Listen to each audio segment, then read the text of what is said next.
Hi, everybody. Welcome to Horsepower Heritage. I'm Maurice Merrick, and greetings to all of you listening from places like New York City, Miami, Dallas, Texas, Montreal, Hong Kong, and Paris. Truly an international audience here, but we all speak the same language, and that's the love of cars and motorcycles. Thanks for joining me for another episode, and this time we're talking about the need for skilled workers to keep all of those machines alive and running far into the future. And I've got two guests for you this time. The first is Nick Ellis, and he's the executive director of the RPM Foundation, which is a nonprofit organization funding education and training for the next generation of restorers and preservation experts. I got connected with Nick through some mutual friends, and we hit it off right away. And I think the work that RPM is doing is really sorely needed right now, and you'll hear more about that. But just think of the possibilities for young people in the automotive trades today. Classic cars are more popular than ever, and their values are at a high, and this is at a time when so many skilled technicians are retiring. And I'm talking about pros with decades of experience. I'm sure if you've been in the car hobby for any length of time, you've seen a lot of shops close, and you just kind of wonder who's going to replace them. And in my case, there's a certain number of things that I'm willing to do myself, but there are other jobs that I want to hire out. And so you start to wonder, what am I going to do? So the need is definitely there. And my other guest is a great example of the kind of individual that RPM Foundation wants to help. Betty Parrish is a promising young lady who learned how to work on cars from her grandfather, and now she's getting ready to start her own career in automotive restoration, thanks to the RPM Foundation. So Betty is one of their many success stories, and she's also about to be a crew member this summer on an event called The Great Race, which you'll hear more about as well.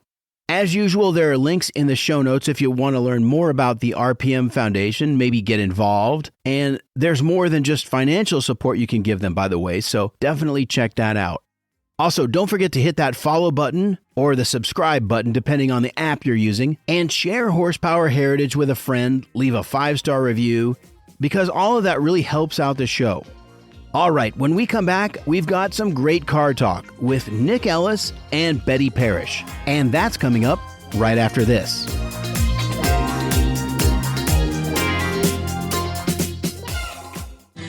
Hey guys, here are 3 scale model exotic cars you can find right now at modelcitizendiecast.com.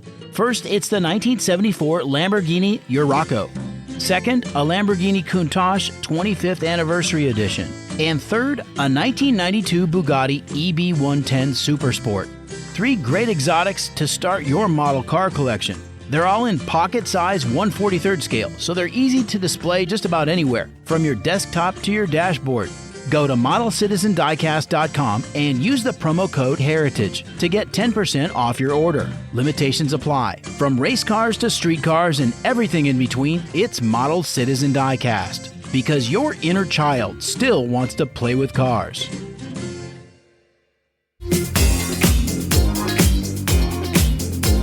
Betty Parrish and Nick Ellis. You guys, great to see you. Nick, you and I have been talking for a few months about the RPM Foundation and what you guys do and the exciting stuff for young people. And Betty is one of those young people, so I'm excited to get into it all today. But anyway, thanks for coming.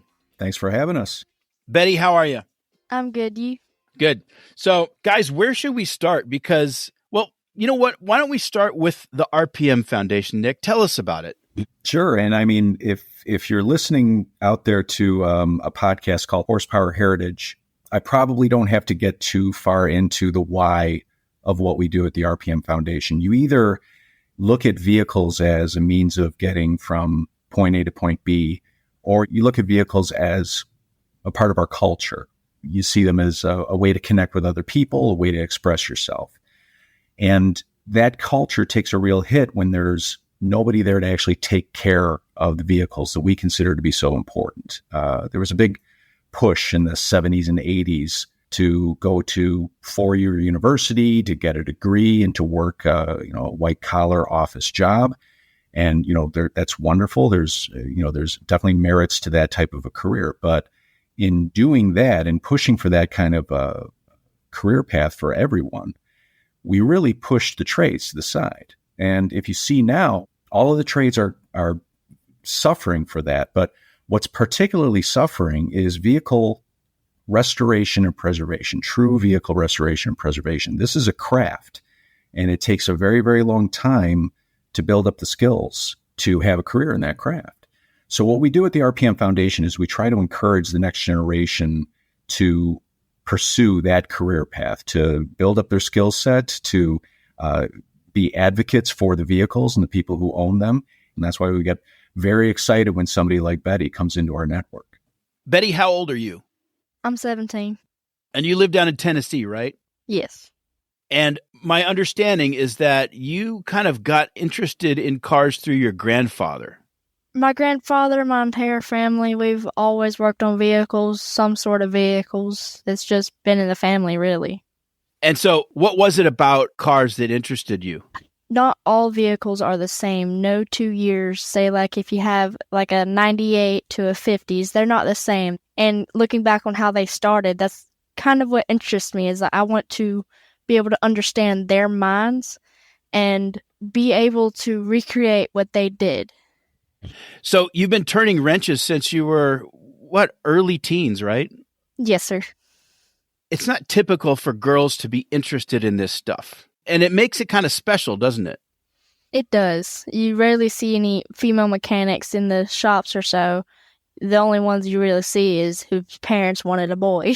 Well, my own daughter, who's 18 now, has been helping me in the garage for years. And it's a great bonding thing, a father-daughter activity, and we've enjoyed it. And, the other thing, guys, is I never wanted her to be taken advantage of by an unscrupulous mechanic or a dealership. And I wanted her to have some skills and be self-sufficient if she broke down on the side of the road or had a simple problem that hopefully she could troubleshoot. And I wanted to give her that skill set. And it's made her more confident with cars in general. So, Betty, I'm sure you kind of feel the same way now, right? You've learned a lot. Oh, yes. I've learned a lot with mainly older vehicles, pre-war vehicles, on how they did everything back then. And as I'm working on them, I realize that it's complex and not everyone can do it, but it takes someone who has the passion and the motivation to be able to say, hey, there's an old car, I see potential, let's make that happen. And that's what I see, is I could see a pile of junk, what people would think, and I'd think of how I would fix it, how it'd look whenever I'm done. And I'll think of all the customizations I can do to it to make it personal to me while still living the legacy that it did. Well said. Tell us about some of the project cars that you've been working on. What were there particular cars that you started to get into that you really started to learn your skill set? Yes. How we started with the old cars was working on tractors, because that's what I felt comfortable with. And as we were restoring these tractors, sell them, we thought, hey, let's try something different. Our first car was a 55 Packard Patrician. I hated that car. I hated it because it drove like a boat and it looked like a boat.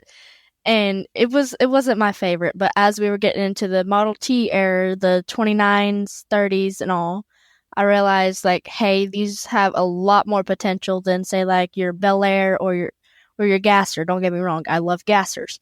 We had a 34 Dodge sedan and a 1929 Marmon Roosevelt, which is our car. Well, it's my papaw's car. And as we were working on that, we got it whenever it was fully stripped interior. And I don't really like interior, so I was like, hey, let's just try and get it running. It has a flathead straight 8, and I love working underneath the hood more than anything. And doing that, I was like, this is so much more simple than a computerized vehicle today.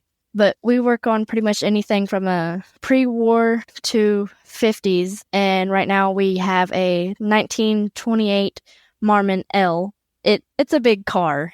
As of right now, we only have 3 cars in the shop because that's about all we can hold. And I have my truck that I've been frame up restoration since I was 14. What kind of truck is that? I have a 79 F-150 Super Cab long bed. Betty, you've got your driver's license, obviously. Yes. Most teenagers will get in a car and have no idea how it works. They don't have to know how it works, especially with modern cars. They pretty much drive themselves, right? But You had to learn how to shift and use the clutch. And in some cases, you have to learn how to retard the spark and use the choke and all of that, right? Yes, that's mainly like our 29 Marmon. And you have the choke and the spark all in one little area. Because on our car, you have 3 little switches. Well, not really switches, knobs that you pull in and out. One's your choke, throttle, and your spark advance. It's pretty fascinating how much attention and knowledge that early drivers needed, right? I mean, Yeah, and as I'm working on these and I figure out, go deeper into the soul of the car, you realize that they were more advanced for their time than what we thought. Nick, let's talk about the programs RPM Foundation offers. Sure. We actually have, we work in basically 3 different areas. We provide grant funding to existing programs that teach vehicle restoration and preservation. We've given $3.5 million and more over the years to different educational institutions. And some examples of that would be scholarship funding for McPherson College, Pennsylvania College of Technology, Central Carolina Community College, anybody who wants to study vehicle restoration and preservation at the post-secondary level. But we also support high schools. If a high school automotive program that normally focuses on automotive technology, somebody donates a first generation Mustang to that school and they want to restore that car, a lot of times that's going to be the first time these kids at that age are going to be exposed to that vintage technology. So we'll fund the parts that they need to rebuild the engine, or if they want to put a new interior in it, we'll cover that cost. All of this is to create this funnel into programs like the ones I just mentioned before.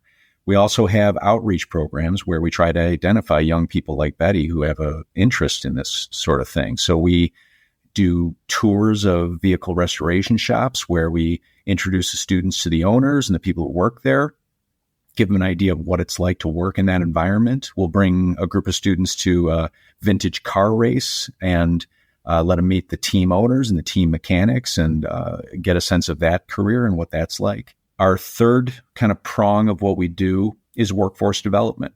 Those programs that I mentioned are fabulous, but there are less than 100 students coming out of those programs per year. And we've done industry research that shows that there's more than 3,000 restoration shops across the country. 62% of them say that they need at least one new person. So that's a conservative estimate of about an 1,800 worker need.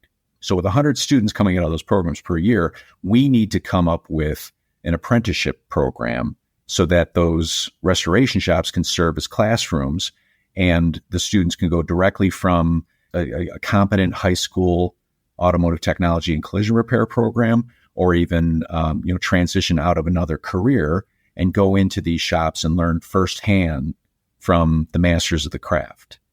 A lot of small mom and pop shops that service the auto restoration industry are closing. A lot of these people are retiring. There's some regulatory factors that make it more difficult for some of them to do business. And I'm talking, of course, about like plating shops and things like that. We have a program called the Endangered Skills Program. So what you're talking about, these masters of the craft who are retiring or unfortunately passing away and not getting the opportunity to pass on their knowledge to the next generation. We have a program called the Endangered Skills Program where we connect apprentices to the people who practice those skills that are still in great demand, but it's a shrinking number of people can actually do it. And then we actually have a film crew come in and record the process of instruction from the master to the apprentice. So not only do we have one new person who can do that skill, who can perform that task, we've got the process of instruction recorded, and we can share that with like-minded institutions so that we make sure that people who want to practice this can continue to do so. Nick, how does a young person like Betty hook up with RPM Foundation? Yeah, great question. We have about 25 volunteer ambassadors. RPM Foundation is a relatively small organization for a national organization like ours. So we rely on our volunteer ambassadors to be our boots on the ground. We have a terrific ambassador named Kevin Jackham, who was manning a booth at the Chattanooga Motor Car Festival when Betty's grandfather came by, noticed the booth, struck up a conversation with Kevin, and Kevin invited Betty to become a part of our network. So it'll happen that way. Young people who attend our programs are brought into our network and added to our mailing list so that when we have opportunities that we think would benefit them, we can communicate that out to the to our audience. Our grant funding recipients get added to our network and find out about career path and opportunities.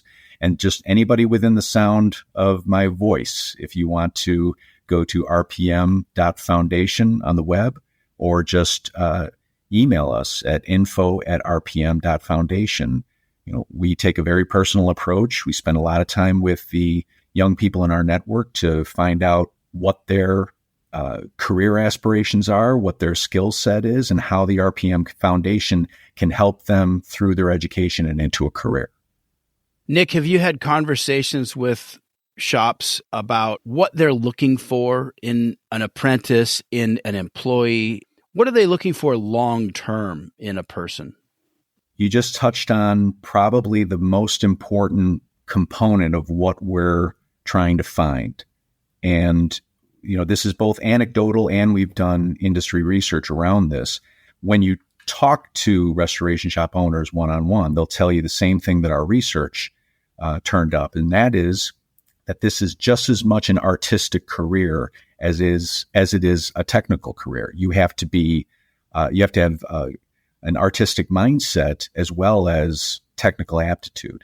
So they're looking for somebody who's like a 50-50 mix of an artist and a technician. And that's very, very difficult to find. The reason I get excited when somebody like Betty comes into our network is these are very, very rare people. And I describe it as when we find somebody like this is like a little ember that we need to kind of fan into a flame. So we need to give as much positive reinforcement as we can. We need to provide as many resources as we can. And we need to make sure that these people who are destined to become the next master craftspeople in this industry are nurtured the way that they need to be nurtured. Nick, how did you make the decision to go with an apprenticeship program? I mean, obviously, you want to find the most effective means of accomplishing your goal. Yeah, great question. So, we've been in operation now for over 18 years. We've been giving out grant funding and doing our outreach programs. But the information that we've had about the struggles that restoration shops are having in finding new people and, the rate at which they're closing was always anecdotal. So we did this industry research that I've mentioned at the end of 2020, and that number of 62% of the restoration shops saying that they need somebody new, resulting in 1,800 worker need. That's a real stark figure when you compare it against the less than 100 students coming out of these post-secondary programs. So if we're truly going to have an impact on this industry and the culture behind it, we have to build an apprenticeship program. So the process of building the program, it can't be something that is just an automotive technology program that we're plugging vehicle restoration professionals into, future professionals. We want to make sure that the program is bespoke. We want to make sure that it is tailored for vehicle restoration and preservation.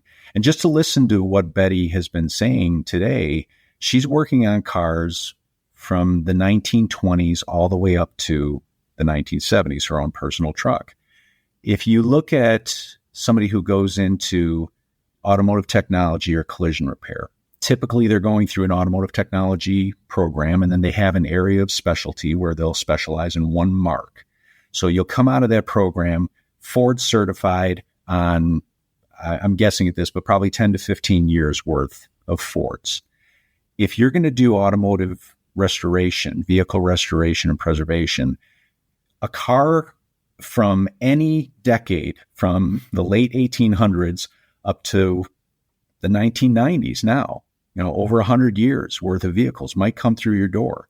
You have to have the discipline to do your documentation, your research. You need to make sure that you're approaching the vehicle in a way that you do no harm on it. Because there's no way that you're going to go through a class of training that's going to train you on every single mark that could possibly come through your door, every single era, every single type of technology. You're not going to pull the water pump off of a Falcon Knight engine, throw it in the garbage and go and buy another one. Nobody's making these things anymore. So you have to figure out, how am I going to disassemble this in a way that all the irreplaceable parts are still there? How am I going to refurbish this so that it goes back on there and is accurate and functional? And the entire time you're doing this, you need to be documenting the work that you're doing, because as somebody who's restoring these vehicles, you're becoming a part of that car's history. So 50 years from now, when somebody looks back and wants to know the history of that car, you are there with the photos that you've taken and the documentation of the work that you performed. So it's much, much more than just a hands-on skill. There's so much more cerebral and so much more of a philosophical aspect to being a professional in this area than I think most people are aware of. One of the great things about our present time period is that we have the ability to remanufacture obsolete parts for which there are no replacements off the shelf, right? If you ever watch Jay Leno's Garage, you'll see that so many of his cars require a new part to be made. And that's just another facet of this, Betty, going forward, where you're going to see amazing innovations in your career. And a lot of these orphan makes that, went out of business 80 years ago, 100 years ago, they're going to continue to be able to be driven and enjoyed because of that technology. And when you take apart a vehicle, be sure to bag and tag, most important step. Yep, that's for sure. Can I tell you that, so I actually did this professionally for a few years. And one of the cars that I had in my shop was a 1947 Buick Roadmaster convertible. And before I knew the discipline of what Betty's talking about, bagging and tagging, I was just taking bolts off it and throwing it on the bench and, put this in and put that in. And then when it came time to put the thing back together, it was like I had punished myself to some sort of purgatory where you're sitting there and you're trying this bolt and then you're trying that bolt. And yeah, there's a lot to be said for careful planning of your restoration. Yeah, otherwise you're just creating more work for yourself. And you're reducing the likelihood that you're ever going to finish that project. I think we've all been there. But you were talking about, being able to reproduce these parts that the orphan cars and, other types of cars that are not being reproduced today. That's one of the things that Levine Restorations is really making great strides in. They do things in 3D printing and epoxy molds, and they're able to create these parts that otherwise would relegate the vehicle to being just kind of sitting in the corner of the garage and unfinished. I know there's some controversy around 3D printing and the reproduction of these parts, but if the question is, does the car get done versus the car sits there unfinished? I mean, I don't think there's any argument about that. You'd rather see the car out there on the road and being used and appreciated. If you think about the Castle Duesenberg, it was a barn find, and now look at it. It's a magnificent car worth like $55 million. Betty, that's a great example. Yeah, the Castle Duesenberg. So as I understand it, that car was delivered new to Hawaii, wound up in San Francisco and was not operable and just kind of covered in dust, and eventually was found, restored, and then donated to the Auburn Cord Duesenberg Museum. But it was a long lost car, a very significant car.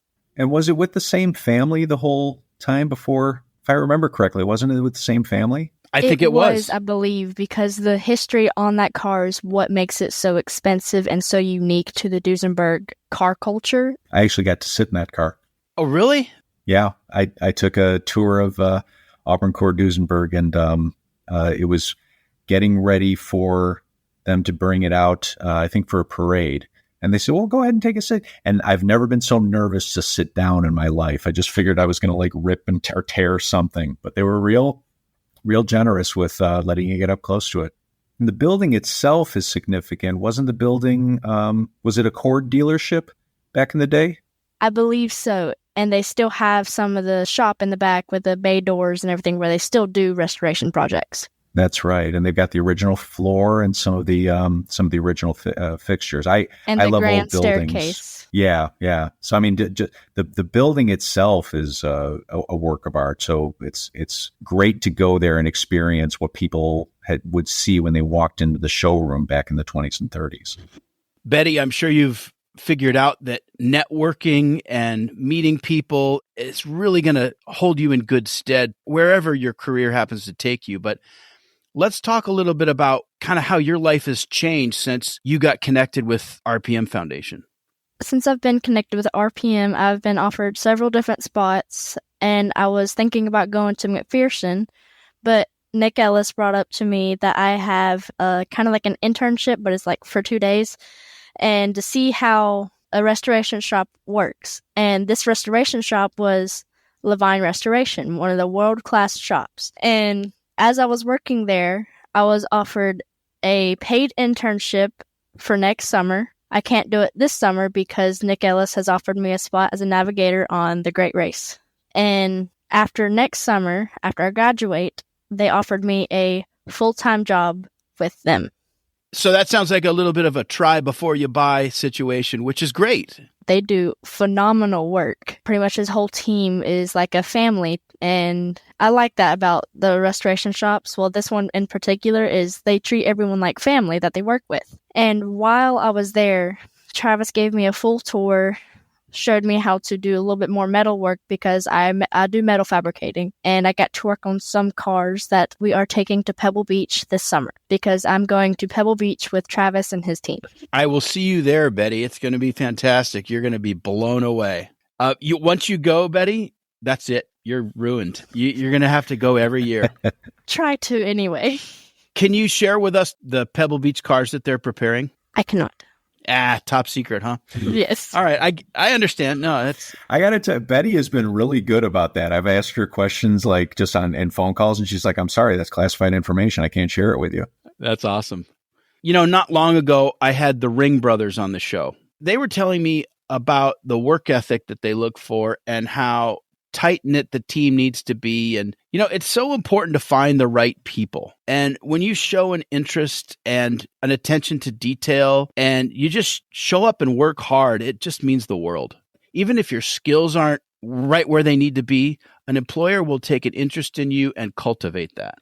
I know that there is that perception that people don't want to work anymore. And I know that there's a lot of malcontentment out there in the workplace right now. And I think that can be tracked directly back to what we were talking about before, this kind of predisposed notion that everybody's going to go into this certain type of a career. And rather than really exploring what an individual person wants to do with their life and with their career, there's this kind of, well, we need to take this round peg and fit it into this square hole somehow.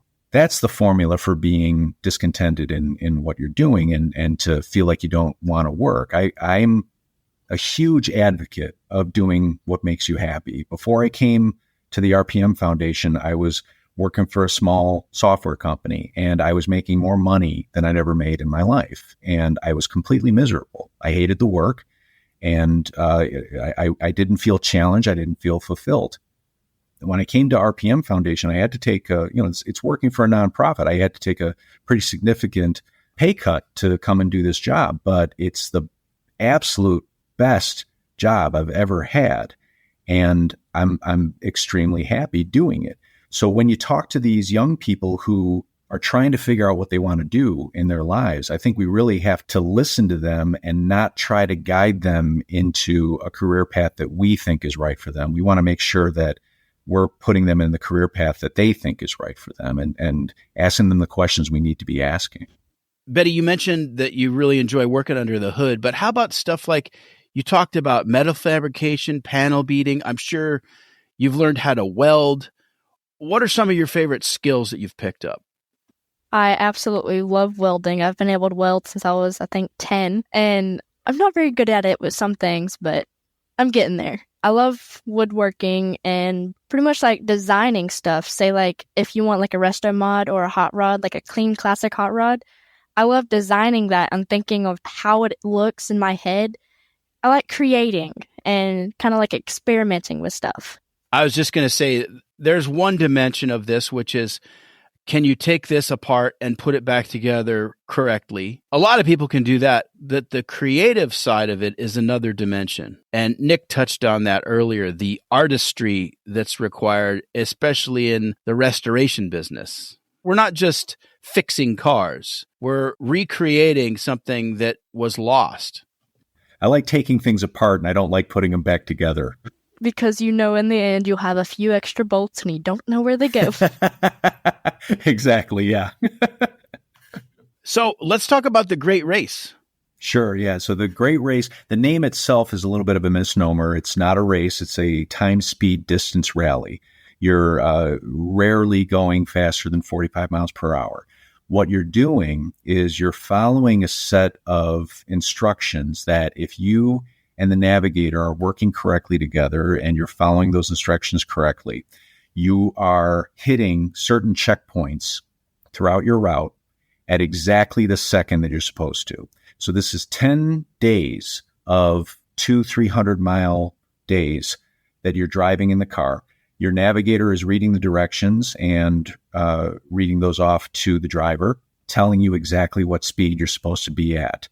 And one of the things that I love to point out about this and just to kind of point out the complexity of what this race really entails is the directions will say, go down this road at 35 miles per hour, then turn right on this road and go 45 miles per hour. Well, the directions assume that your car is going to accelerate to 45 miles per hour instantaneously. So the navigator has to calculate how long it takes the car to slow down to make the stop, then the turn, and the acceleration to 45. So they're not saying just go 45. They're saying go 47 for this many seconds, then on my mark, drop to 45. It's extremely precise. When you hit a checkpoint at the exact second you're supposed to, you get awarded what's called an ace. There are people who run this race for decades and never get a single ace. And I'm very proud to say that our team from last year, our student team, got 6 of them during the course of the race. The X Cup division is the student division of the Great Race. So this is, instead of paying a fee to enter the race, you actually receive grant funding from the RPM Foundation to assist with the costs of participating in the race. So a student team will typically be a high school or maybe an auto club or a museum, some sort of 501c3. And there are usually 2 drivers and 2 navigators. That number can vary, and they perform as a team and compete alongside all the professional teams in the race. RPM has the advantage of being able to draw our team from all across the country. So we have Betty in Tennessee, and we've got drivers from New York and Texas, and we have another navigator coming from Florida. This is the 3rd year that we're involved with the Great Race. We came on 3 years ago to take over the fundraising and to administer the grants and the scholarships. And it's been a terrific experience for the RPM Foundation. So the student teams are preparing the car, right? And so it's usually, like, I'll give the example of Central Connecticut State University from last year. They actually brought in a donated vehicle. The students from the automotive program got the car ready to participate in the race. And, past the car being race prepped, there's also installation of a very precision speedometer that needs to go into the car. There's a rally clock that needs to be installed. So there's other things that need to be done to the car to make it specifically Great Race ready. And the team is responsible for all that. Betty, do you think you're ready for that level of precision and teamwork? I am studying, but I'm a hands-on learner. I have to be able to see it and do it a couple times in order for it to click. So I'm ready, confident. No, I'm like you. I got to do it and make a few mistakes here and there to get it right. But when does the Great Race kick off? We kick off the race June 24th, and we cross the finish line on July 2nd. And Betty, where are we going? From St. Augustine, Florida is where we start, to Colorado Springs, Colorado. I've been to St. Augustine. It's one of the oldest continuous settlements. I think it is the oldest continuous settlement in the United States. I've heard that. It's supposed to be really interesting, and we've got a few different contacts who are based out of Florida that are going to meet us and kind of cheer the team on from the start. So it's going to be a great experience. And if you haven't experienced the Great Race, I really encourage you to go to the website. It's greatrace.com and look up the route. If the race is coming anywhere near you, if any of the stops are anywhere near you, come and check out one of the stops. The daily stops are one of the coolest things you'll ever see. It's this impromptu car show that springs up in Main Street in the middle of your town, and thousands of people come out to cheer the drivers as they're crossing the finish line. The cars all line the streets after they're done, and the drivers and teams stay with their cars so people can come and talk with them and get to know the people who are participating in the race.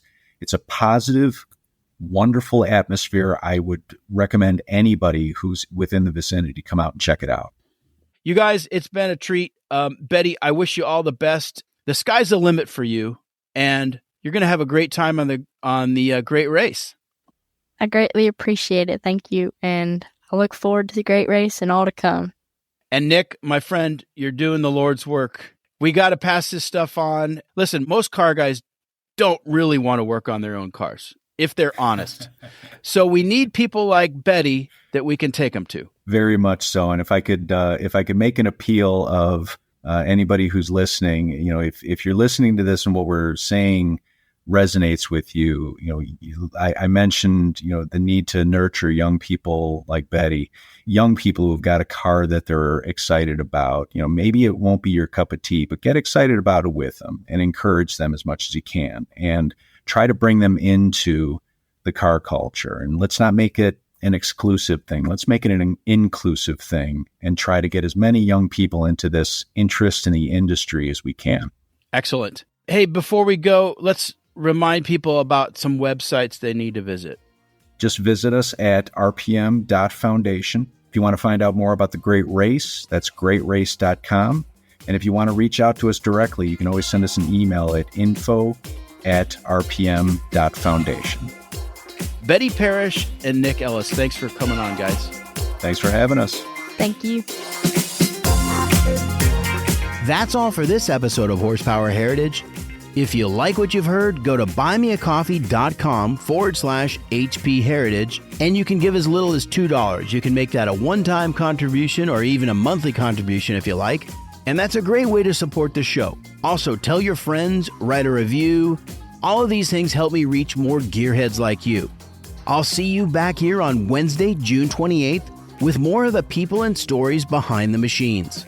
So until then, I'm Maurice Merrick. Thanks for listening.